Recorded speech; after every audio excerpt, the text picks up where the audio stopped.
Hey, I'm Alex Radcliffe from Board Game Co. and today I'm doing an unboxing and rambling of Valor Villainy Lludwik's Labyrinth. As usual, I have my coffee, my knife. My coffee is half finished though because, well, I had someone working on my door outside and there was lots of loud drilling noises and I timed my coffee to my unboxing like I always do. It's important to me and I had to wait. I also think he's still outside and there may be drilling sounds. In which case, we'll deal with it. We'll deal with it confidently, but once this box gets opened, the problem is you can't undo an unboxing video. You can redo a review, but if I unbox the game, the only way I can redo the unboxing is if I have another game to unbox. So if there's awkward cuts or pauses, it's because I have to do... Listen, I'm working with what I have, right? I'm in the basement. I have 4 kids upstairs. It's in between school and camp. Things are happening. It's not like I have like a dedicated workplace where I can be like, I'm going to go do work stuff, and people are going to leave me alone while I do work stuff. No, my job involves turning on a camera and hoping to dear Lord that the background noise is not that bad. Coffee break. With that, let's go ahead and dive into this. This is Valor Villainy Lludwik's Labyrinth, a game that I didn't play enough but want to play more, and a game that I am very excited for because what I did play was a taste of a game system that I already enjoyed but better. And dear Lord, I hate doing that. I hate the whole... Oh, by the way, my name is Alex Radcliffe from Board Game Co. When I say this is an unboxing and rambling, I mean this is an unboxing and rambling. I'm going to be talking about any number of things today, including, well, the game, including whatever else comes to mind. If you're new here, please like, subscribe, and all those things, and enjoy the show as I talk about the fact that I hate it when I like the new version of a game more than the old version of a game, which is complicated. We'll explain why I hate it in a second, but first we have the deluxe edition of Valor Villainy with its shiny, glittery... You know, it's not really shiny and glittery. There's a little bit of sheen over here. You can see it in real life more. There's like spot UV and the things that make things go shiny. I'm not going to try to pull this off in front of the camera because it's going to hit my mic. But this is a giant box. I don't know who has the Valor Villainy regular version. I don't know if you're someone who has the original Valor Villainy, not Lludwik's Labyrinth. It was called Minions of Mordak. Minions of Mordak. That goes back to some of my early crowdfunding days. We have pizza. Why do we have pizza? This is not Teenage Mutant Ninja Turtles. What is this? This is, thank you dear backers. We have crying upstairs. Give me a second. Kids are okay now, although there is some small drilling going on in the background. But we have over here, thank you dear backers. I love the sheet over here. Tells you all about the components. My favorite part, once you've read the sheet, you can destroy it. Like the villains from this game are likely to do to you mere moments from now. I even just appreciate the fact that you're telling me I can destroy a component. I've said this for years. I remember Tom Vassell a long time ago, he once said that if there's a component that comes in a punchboard and it is meant to be thrown out, print a trash can on it, and then on the punchboard, print anything with a trash can should be thrown out. You need both. You need people to be really 100% confident before they throw things out, because otherwise, I mean, anything can happen. Anything can happen. But let's go ahead and dive into this. We got a lot of rule books. I'm not going to throw the sheet out yet. We got a whole lot of things. We got Valor Villainy, the rule book. We have the base camp book. We have the campaign book. And then we have the Hero Step Player Aid, which I'm assuming you don't throw this out. I'm assuming. I just have to imagine. This will cover all the stuff you need to do. We have our base camp book. What is this guy over here? This is, all the things you get to unlock over here. This looks fun. Look at all the stuff you get to unlock in the game. This looks like, I mean, a lot of unlocking. Order Without Borders. Are they... Wait, is this just reprinting the same thing again and again? I think this is meant to be the same thing printed and printed again and again so that you can actually go ahead and have like multiple playthroughs of the game. That's what I think is going on here, because it looks like the same thing for, well, multiple sheets, which I like. I like the fact they have the flexibility. I also appreciate how optimistic they are about how many times they're going to finish this game. The answer is once. Or half a time. One of those two numbers. Then we have the campaign book over here. This is going to be this giant campaign book, which has a whole lot of stuff going on. We got the campaign book, flipping through all this, the various scenarios you'll be going through. This is a game, I only had a chance to play it like once or twice. I can't remember. It's been so long. Look at the art. I love the art in the game. But overall, this is the follow-up to Minions of Mordak, which is the Minions of Mordak, which is a campaign I backed a long time ago. Then they came out with Lludwik's Labyrinth, which I believe was a Kickstarter-only game, if I recall correctly. Let me move my knife out of the way and move the game a bit in the way. And then Lludwik's Labyrinth was Kickstarter only, if I recall. And this was a giant big box. It was expensive, but they put a lot into it. Over here we have the rulebook and the... Sorry, I'm drinking. Give me a second. The coffee's here for a reason. It's not just for show. I actually drink it while we go. We have the hero objectives, the villain objectives, the game overview. So this basically takes the Minions of Mordak system and makes it into a cooperative dungeon crawler campaign experience, which to me just makes it more accessible. And I realize I said a cooperative dungeon crawler campaign experience might not sound more accessible, but it is more accessible for a few reasons. One is each individual game session was shorter than a game of Minions of Mordak. I really enjoyed Minions of Mordak. It's an excellent game experience that I genuinely recommend and think is excellent, with the caveat that it's not the shortest game experience. Ooh, we got envelopes. We got envelopes over here. It's not the shortest game experience, not by a long shot. Minions of Mordak was a one versus many experience where one person played as Mordak, the other players played as the various minions, and it was a lot of fun. I really enjoyed it.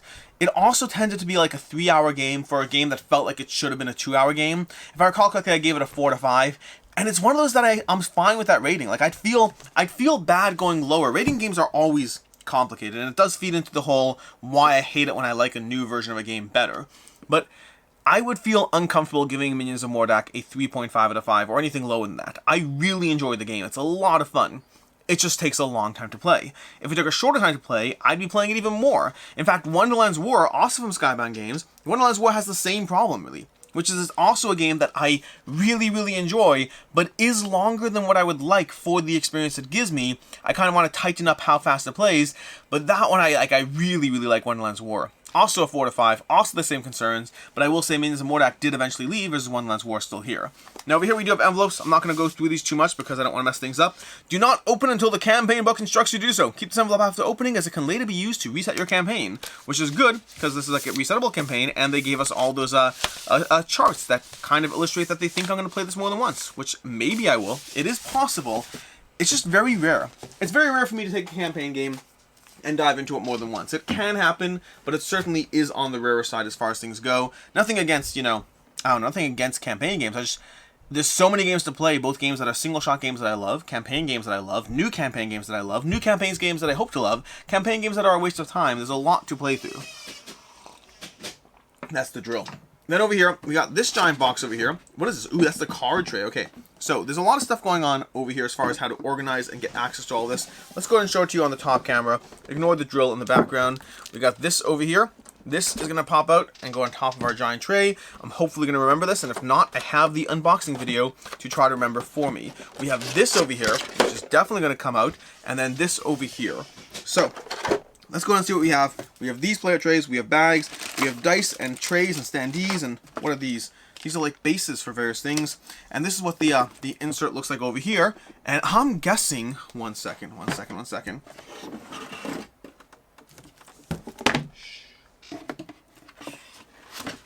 Okay, I don't think it's a secret. It looks like the actual trays underneath. For a second, I was like, maybe it's one of those legacy things where they have a secret under here. But they do have a secret under here, but it's just not a secret. I think it's just the actual just, trays over here. Because if you look under here, we got Punchboard, which I assume that sheet tells me what to do with it or how to operate with it. I'm going to go ahead and toss it out for me over here.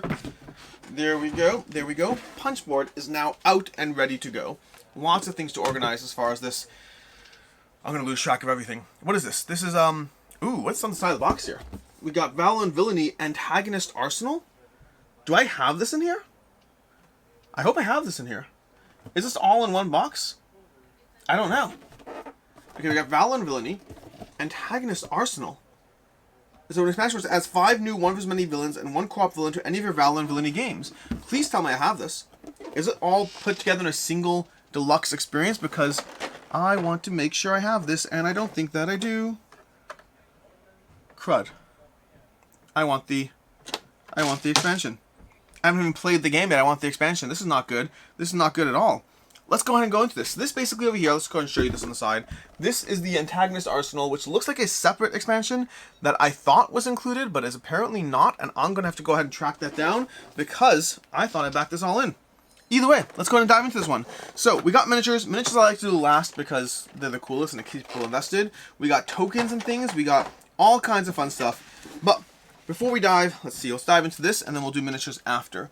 Lots of things to go through. In any case, the Antagonist Arsenal. Now I'm distracted by that and trying to go look at my pledge and make sure all things are good. Either way, let's go ahead and pull... Nope, am I going to damage things? Let's grab the knife over here and get this out. What was I saying? I was saying ratings in general. So the reason I don't like it when a game system is better than the last game system is because the very nature of what I do is I can't just have opinions anymore. That's something I used to be able to do. I used to be able to just have an opinion. Now opinions are looked into, and not just my opinions, any reviewer. I was having a conversation with somebody a few weeks ago who was saying how, I don't want to get into names of who and what. They're talking about how a channel, they never trusted their opinion. They always felt they were always positive with their sponsors. And I was like, I actually like the channel and do trust their opinion, but like, they have that opinion about a certain channel. And that sense of scrutiny over everything you do. You know, you like it because you just need more games sent to you to review. You like it because you got paid to cover it. You like it because they're a channel sponsor. You like it because this. You like it because that. Everything you do is suspect. And that goes in both directions too, by the way. If you hate something, maybe you're doing it for clicks. You didn't play the game right. Now, there's lots of pressure on content creators, and make no mistake, I'm grateful for my life from today to tomorrow. But there's lots of pressure on content creators to not just have an opinion, but to have the right opinion, the opinion that lines up with you. The problem is there's so many different yous out there, it's never going to line up with everyone properly. And that pressure applies to new stuff as well. To me, there is a certain sense of relief when I can be like, you know what? I know I just got sent this giant box, but I like the last version better. There you go. Look at me. I'm honest. I always hate the association of negativity with honesty, but there is that almost relief that I don't love everything. I remember I really liked Beast as a hidden movement game, and then I really liked Mind Management as a hidden movement game, and then Sniper Elite came out, and I did like Sniper Elite, but not as much as Beast and Mind Management, which was almost a relief for me. It was a relief for me that I wasn't like, oh my gosh, I'm going to praise this to the end of the world. It was a relief that I wasn't going to have 3 games in a row in the hidden movement genre that's going to be like, these are amazing. If it was amazing, I'd still say it's amazing, but I do so with the mental pressure of, dear Lord, I'm going to get judged for this. I'll always tell you what I think, but there is the pressure behind it of, am I going to be judged for being too harsh too often, or too nice too often, or this company is a company that I like, and so therefore when I say I like their games, it means something? It's again, very grateful for my life, very grateful for the position I'm in, very grateful for all of you being here, but sometimes that pressure is just present. Let's go look at these characters and come back to this conversation. We have Rowan with our double-layered player boards over here. We have Dredgar. We have Coach over here. These are all the characters you can play. We have Isabella. We have William over here. William? Why not William? We have Sir Thaddy Crokes. I think I played as Sir Thaddy last time, but I'm not sure. Maybe not. Maybe I played as Rowan? I don't remember. Either way, we have all these characters over here, and then we have co-op Build-A-Boss board over here. That's going to be as far as we have these characters. These are the characters who are going to be adventuring into the dungeon as you take down the various enemies. We have Build-A-Boss, don't know about that. We have our various Punchboard trays. We have these. Let's move this a bit out of the way. I'm going to try to remember where everything goes. They do give us these nice token trays, which are excellent. I really like the insert for this. Although, speaking of inserts, that is a good time to tangent into our sponsor for today's video. Our sponsor for today's video is OneSharpJoe. OneSharpJoe, a general channel sponsor. If you've heard me talk with them before, they do a lot of things from various component trays, which we won't need this time around because we have excellent component trays from these things. Excellent-ish. I have to actually put them all away, but I remember from Minions and Mordak that I really liked the component trays, and they did a great job of being a solid deluxe insert. But if you're looking for something outside of inserts, we have this giant Marvel United box over here, which will store all your Marvel United content, although it depends how much Marvel United content you have, and it won't necessarily store the miniatures for you. But when I take this out over here, you'll see we got all of our cards for Marvel United nicely slotted into here, just ready to go, all sleeved. I think everything's sleeved. No, they're not sleeved. These are my not sleeved cards. Uh-oh. I have to go sleeve my cards. I have 2 sets of Marvel United. One is fully sleeved, the other one not yet. I cannot believe it's not sleeved. I cannot believe it's not sleeved. What am I doing? What am I doing? I need sleeves. Breathe. But we do have everything else. We have all this stored in here. You know, you got locations all stored in this separate pull-outable tray. We got all our cards and everything. And again, this will fit sleeve cards, and this will go nicely back together. Although you will have to figure out how you're handling all your miniatures. In my case, I have the miniatures stored in some of the base box. But this is OneSharpJoe Marvel United X-Men giant insert, and he has a bunch of these things. He has component trays. He has inserts for other games. But all this brought to you by OneSharpJoe. I'll have a link to his site down below, as well as a coupon code for some degree. I think 10%, but I'm not sure. Off your order. But with that, back to this over here. I want to go ahead and look at, again, we do miniatures last over here. I want to look at some of the Punchboards, because these, if I recall correctly, will go nicely into this tray over here. Although I have to figure out how it goes into the box, because I don't know if the trays are supposed to go underneath or not. In fact, this will probably tell me. Let's see. Put the trays, put this B. See the front inside for instructions. See the front side of the box bottom. What is the front side of the box bottom? Okay, we got this over here. Nope, that's going to be there. The front side of the box bottom. Do we put the trays back in the bottom? So I don't know if the trays go back in the bottom of the box. Not the trays, the Punchboards. The Punchboards, I don't know if they go back in the bottom of the box. That is a regular thing that does happen in games, but I don't know if it's happening in this game. Although these are going to almost certainly go over here. Although the stuff that might go under there. Although the tricky part is because we have envelopes, I don't know exactly how everything does come out or doesn't come out in this. These might go there. I don't think so as we go through let's go ahead and take a look. So, we got our trays, we got these. Let's take a look at some of our terrain tiles and deal with putting this stuff wherever we put it. I'll figure it all out later. We got this, which will go over here. We got that over there. Anyways, punch boards. So let's go ahead and punch some of these things out, and we'll put some of them in the box and figure out where the rest of them go later. And we do have these, which it shows me. You see, this is the nice part. It actually shows me everything over here. So if we grab one of these trays and we put it like so, we're gonna get some of our token trays. This is all showing me on the box. We're gonna grab these. We're gonna take our dice. Our dice are going to go into here, although it actually looks like it goes into both sides. Are we gonna just like punch and assemble the whole insert? We may do that right now, because honestly, it looks like it gives me the tools to do so. So let's go ahead and do so. Let's grab these, put in these 3 dice like so, these 3 dice like so, then we have these 3 over here, and then these 3 over here. And now we got our dice sorted. I don't know where these go, but we'll figure that out soon. We're going to go ahead and punch these out. I'm not going to punch everything out right now because I don't want to, like, you know, completely take up your time. But these will go over here, and then these will go over here. So we're going to sort these so we can see it all as we go. We're going to store our reds in mirrored components, although it looks like they're reds and yellows. So it looks like they're going to be double-sided over there, which means they might actually be in both. I don't know. But we're going to top these in there. We'll put some of these tokens into here, because that's where these guys go. I'm going to put the stars, it looks like. Stars go across from it over here. We have these over here, which will go over here. And again, these all can be organized a little better. I'm just doing what we have over here. I'm not going to do everything, but this is an example of what your trays will look like, and then you'll fill it out. Again, this is all just listed nicely over there on the side of the box, which is usually when I finish a video and I go, I don't know how you're supposed to put things together. And someone comments, you missed the side of the box, Alex. And I'm like, I did mix the side of the box. That's okay. Now these we are going to keep and hold on to until we're confident we don't need them, which means after I film this, I'm probably going to punch everything so I could be confident fairly quickly. But in this dungeon crawl over here, you're going to be laying out your dungeon on the board. You're going to be putting together these things. Are they double-sided? I guess they are double-sided. Look at that. Look at how that goes together. Is it supposed to be that way? I don't feel it is supposed to be that way. I don't remember. I don't remember how this operates as far as these tiles go. Are these even the right tiles? I don't know. They must be. But are they? See, I'm going to go ahead and look over here and see what we got. We got our map. We got our enclosure. We have these tiles over here, which are going to be the tiles that turn corners for you. So you can go ahead and have something that goes like this, and that continues. Although I don't think this goes like this. But I don't remember for sure, but I don't think so. I think it's supposed to be always, you know, we have this like so, and then this will have to in some way be pulled. I don't know. Let's find another tile. We have this one over here. See, this goes like this over here, and then you have this up here like so, and you could have this like there. So you're trying to create this labyrinth as you go, and labyrinths are all going to connect in different ways and give you those different options, and also give you locations. Is this a base camp? Does this go like that? I guess so. It looks like it goes like that. I'm going to throw this down over here. Just making a little map as we go through it. That's going to be your labyrinth that you're creating, and you will have a frame that goes around the edge. So you're going to be building a frame that goes around the edge like so. You have to go ahead and actually build it though, because they have numbers on them. They have A and C. Where's my C? Where's my C over here? They got a C somewhere.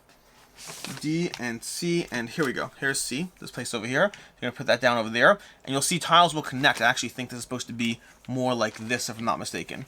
That's how it's going to be. This is going to go around the corner like this. So you have these tiles, and you can go around from one corner to the next. You basically can ricochet around the board as you go through it, as you're assembling all these pieces. Now, I don't want to overly mess with things because I'm already making a mess of stuff over here, but that's basically the main tiles as you go through it. You're also going to have that build a boss aspect where you're building out an actual boss on that tray. Let's see if we can find this over here. It's going to be this tray over here. This tray over here is going to have you building out a boss, if I recall. This goes the Approach of Doom. No, this is something else. This goes over there, so that does connect. But I'm guessing you build the boss with these tokens. I don't know. The co-op build a boss board. I have no clue how it works over here. Do we have portraits to work through? We do have portraits-ish, although these are very thin cardboard. This over here, I think these are like, this whole sheet over here is almost a cross between cardboard. It's a mess. I can't believe I'm doing this right now. This definitely doesn't need to be saved, but I'm still going to save it because why not? But these, I'm guessing these are card dividers, which must go into this box over here because we have a whole lot of cards to go through there. So we're going to grab all these and pick these up and figure out exactly how this goes. Now again, they are kind enough that they actually gave us all the information. You can even see these alone. These will nicely go in here, in between those, giving you all that information. So let's go ahead and just tuck a few more. But we are not going to actually overly deal with it right now because I want to be able to do this properly when I actually know what I'm doing, as opposed to when I'm just shoving stuff together, hoping for the best. I'm hoping I can just semi-figure things out. We'll toss these in here, and there you go. We now have all our cards in there. We will be opening some of these cards shortly as we go through things. But anyways, this is a cooperative campaign game. You're going to be going through a degree of dungeon adventure, dungeon crawling, figuring out where to go, what to do, how to survive, as you go mission to mission, engaging with different decisions along the way, and kind of just trying to survive against various bosses all across this adventure and journey. I'm going to grab these and put these off to the side. We can then hopefully sort this all after this video. So I don't want to mess things up right now. So I'm going to put those off like so. And then we're going to do the part where we do miniatures. Cards. We're going to do cards before miniatures. Cards before miniatures. Let's see how this goes over here. This is going to be over here, which means we need this over here, which means these, I assume, will be going over here, and also likely over here. That's how these are going to go in this insert. So hopefully you can see all that on the top camera. If you can't, let's move this over here. So again, you're going to have two different areas for all the tiles, here and here, which, you know what, I probably could punch them all now, but I don't want to. I'm going to try to be responsible. This might go here. I could see that being how it's supposed to go, but I'm not actually sure, so I'm not going to mess with it. And again, they are nice enough to actually show you. They do. They show you on the thingy. It goes there, so it goes more like this almost. I mostly got it. Let's show it to you again over here. It looks more like it goes like this almost through it, but possibly with different degrees of like there maybe. I don't know. It shows us the thingy on the front, on the side of the box as we go through it, which means now we got our metal coin. I like metal coins. This is going to be our charge metal coin, our hold and charge. Look at that. That's a nice coin. Either way, I'm going to toss that down there where I assume it goes. Toss these down here. This feels like it could go into this other repertoire. Like, look at this. This looks like it could kind of go here, but I'm not confident. It does look like it does. Look at that. That looks like it matches. I'm going to say that's a match. I'm going to say that's a fit, and we'll toss these bags to the side over here where they can stay here until we figure out exactly what's supposed to go where. But we are still not done because we still got our cards to go through. This is the card deck over here. We're going to open up some of these things and figure out what we got. We have sleeves, it looks like, in this card box. Are these sleeves? It looks like sleeves. Ooh, fun sleeves. I still want that expansion. I'm still stuck in the fact that I don't have the expansion. I want the expansion now. Ignore the loud clattering outside. We have our 1, 2s, and 3s over here. 1, 2s, and 3s, and 0s that will sleeve it all as we figure out exactly what we need to sleeve. This is going to go into here, and then we're going to open up this first card set over here. Now, the art in general in Valor Villainy Minions and Mordak was always excellent. I can't remember how it works in terms of the expansion characters, whether they had what they had. I can't remember. It's been so long since I played it. Not really expansion, more standalone. But I remember the dungeon crawling. I don't remember if they were cards or not. In the original Minions of Mordak, you were facing off against cards. So even though you were minis effectively, but you were facing off cards that went onto the board. In Lludwik's Labyrinth, I can't remember if they're miniatures or not. We'll take a look at the miniatures shortly and let you know. But there certainly are cards. So the question is, how do these cards implement? Are there miniatures that correspond to these cards? I don't know. But I love the art. I love the art in general. Look at that. Look at the ghastly lurefish. The irate razorback. These are excellent card art. We got the terrible likeness. That's like, look at this. Look at this art. I remember looking at Valor Villainy Lludwik's Labyrinth. Minions of Mordak. The rank and file. The quackalope. We have young quackling. We have a mirror and a monstrosity over here. All these cards over here. We're gonna go ahead and put these into here and look at a few more cards because there's a lot of cards to go through here. I'm not gonna open them all up right now. Oh, I remember these. These are damaged monsters? I can't remember exactly how it works. Let me see if these are double-sided. This is a double-sided monster. That's what it was. So if you have these double-sided monsters here, this chumling knife fin over here is damaged or not damaged as you go through it, dealing damage to them. So I guess we have this side. We have the Muscle Boys Meatheads, the Loudmouth Lewis, the Muscle Boys, the Tommy Two Toes, all these fun things over here. More cards, the Snake Bite. There's so many. I have to remember how this works. It's been a while since I played. Let's take a look at some of the small cards and then call it a day on the card art. No, this I don't want to shuffle this. It says don't ever shuffle, so I don't want to mess with it at all. Don't shuffle. I'm going to leave these alone. I'll take a look at maybe this over here. The Obtuse Omnibus. What is this? It's a few expansion cards. I'll take a look at these because they look like they're in their own little thing. And let's see what we got. We have the Exploding War Axe and the Obtuse Omnibus. 2 card equipment pieces over here that you have access to. Look at those guys. The Obtuse Omnibus. You may discard this as you would take damage to prevent up to 4 of that damage. I'm going to toss that in there. I'll deal with the rest of this later because I don't want to mess with things too much. Which means it's time for miniatures. I think. Let's put this back in the box. Try to figure out how everything is going.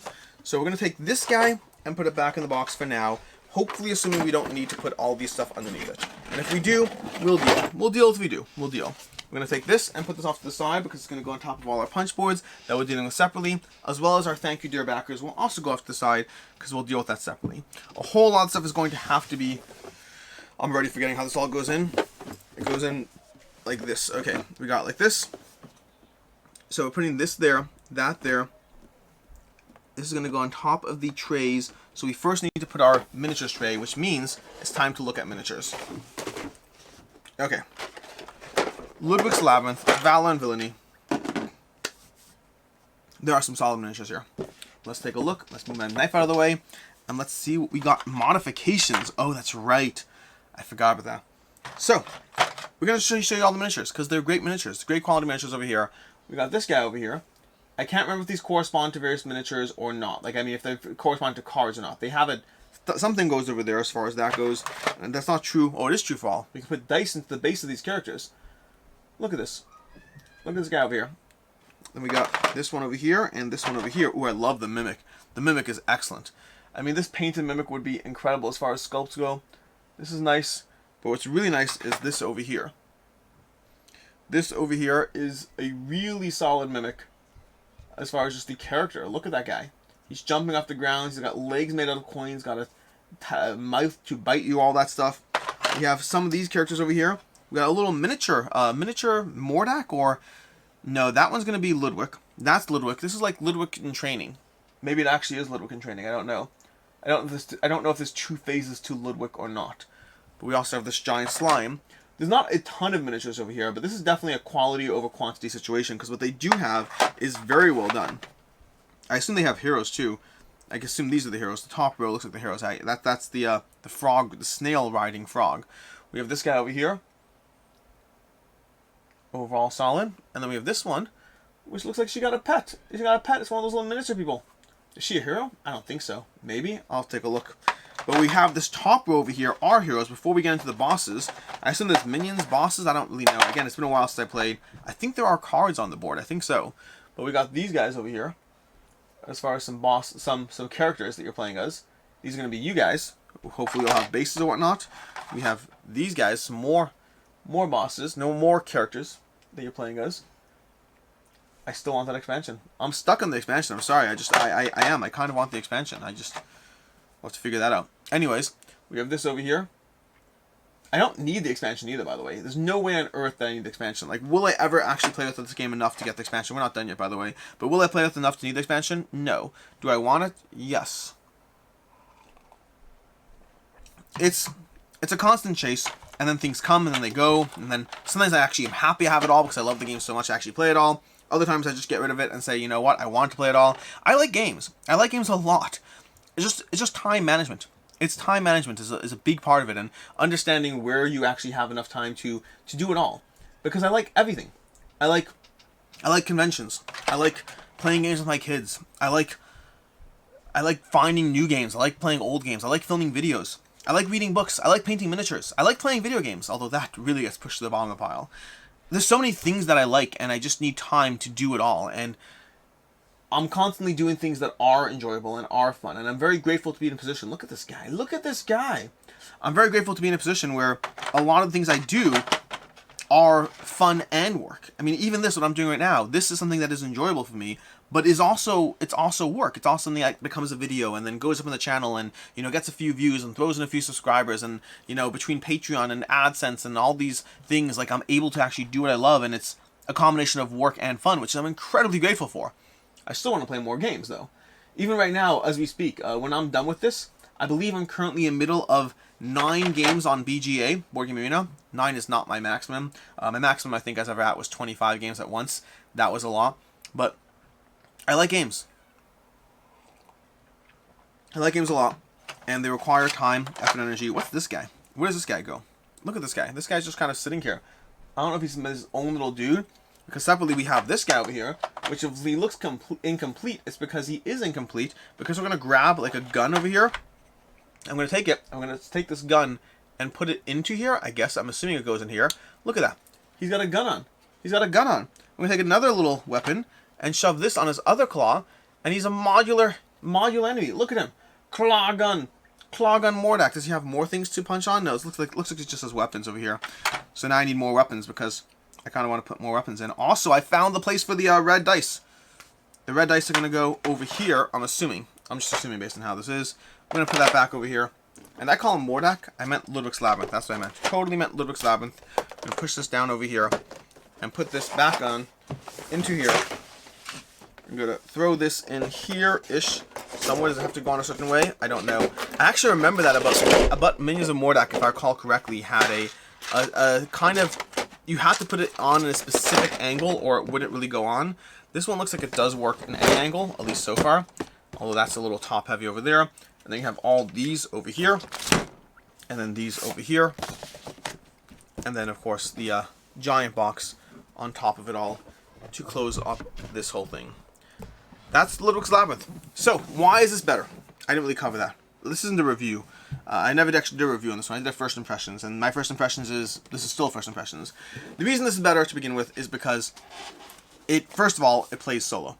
That does help. Or cooperative, for that matter. It didn't require... Minions vs. Mordak was one that, in my opinion, required really 3 people. Could be playable as 2, but really 3 players minimum.